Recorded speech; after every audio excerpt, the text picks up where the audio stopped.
This is WorkSpan TV. I'm Ryan Johnson from World at Work. I'm joined by Steve Harris from Frederic W. Cooking Company today. We're going to talk about effective use of executive equity. And Steve, let me turn to you.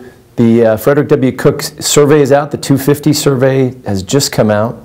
I wonder if you could just give us the highlights from that.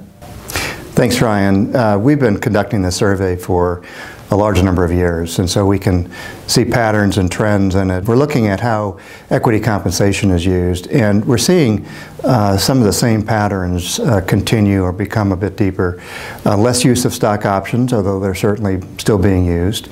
More use of performance-based plans, and that's really a pickup, and that's logical because the environment we're in is really pressing for more performance-based pay. And then pretty much the same level use of what we call time-based restricted stock, which has some performance in it based on share price going up or down, but in essence is fundamentally providing value that is going to be there as long as the individual is still there in the organization. So we're seeing those kinds of trends that have been going on for several years now continue. And we should just be specific. They can find this report at the Frederic W. Cooking Company website, and this is the top 250 long-term incentive trends. What's the exact name of the study? It's the Frederic W. Cook Top 250 survey of long-term compensation. It takes the top 250 market cap companies in the U.S. So these are, by and large, global companies, very, very large, and the patterns that they set tend to be picked up by smaller companies eventually. So they're kind of trendsetters, if you will. So what are the surprises you saw this year, or what are the changes that you're seeing this year? And you may have alluded to this, there's going to be some incremental changes, perhaps, not the big changes. There are really no big changes. What we're not seeing is true innovation. Several years ago, we saw premium priced options, we saw performance accelerated stock options, we saw some different things that were being tried by not a large number of companies, but 5 to 10% of the companies. Today, we're not seeing that. We're seeing that true experimentation in a very small subset of all the companies. What we're seeing companies do instead is kind of nibble around the edges and try to do a better job of these fundamental programs. For instance, performance-based equity compensation. A number of companies have been using a 1 or 2 year performance period because it's very difficult to project 3 years and set an accurate goal in a volatile environment. Well, with the volatility a little bit behind us, companies are increasingly trying to set 3-year goals. They're trying to do a better job of that. We're also seeing companies try to adapt to the environment that we have.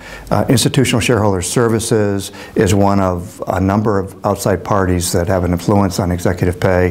What they're looking for is CEO pay and how it aligns with total shareholder return. One of the problems that compensation practitioners get into and boards of directors get into is the timing of grants of long-term compensation, most often in the beginning of the year.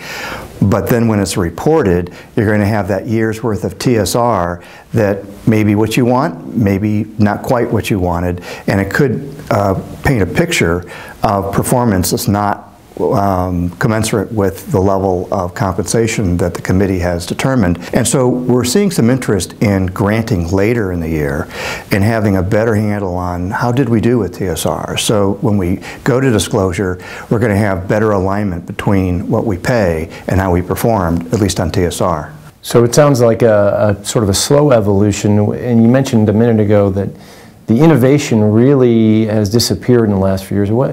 To what do you attribute that? Where's the innovation gone, and why are people not experimenting? It's difficult to be truly innovative in executive compensation.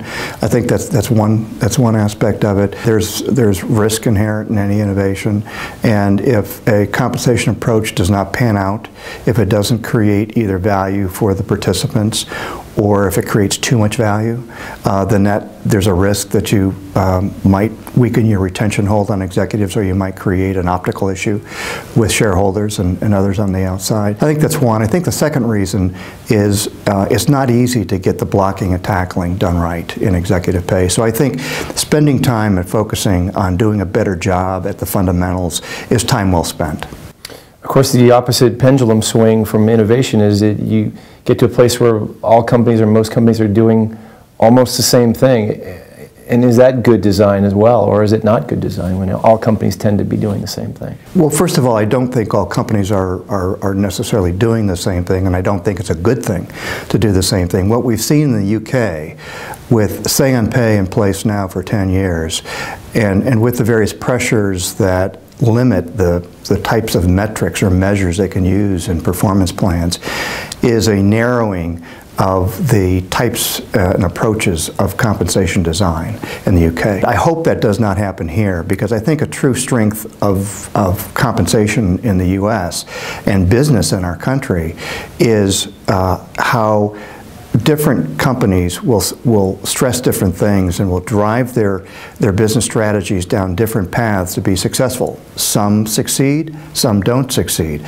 But I think it's important to be able to have different areas of focus in compensation design to align with and help drive those different business strategies. Every company has a little bit of a different fact pattern. And if we can get compensation design to help communicate, reinforce, reward success at following that fact pattern, then I think we're going to have a much more effective compensation approach in the U.S., and I think business will be more successful. Some great insights into the effective use of executive equity compensation. I want to thank Steve Harris from Frederic W. Cooking Company. For WorkSpan TV and World at Work, I'm Ryan Johnson.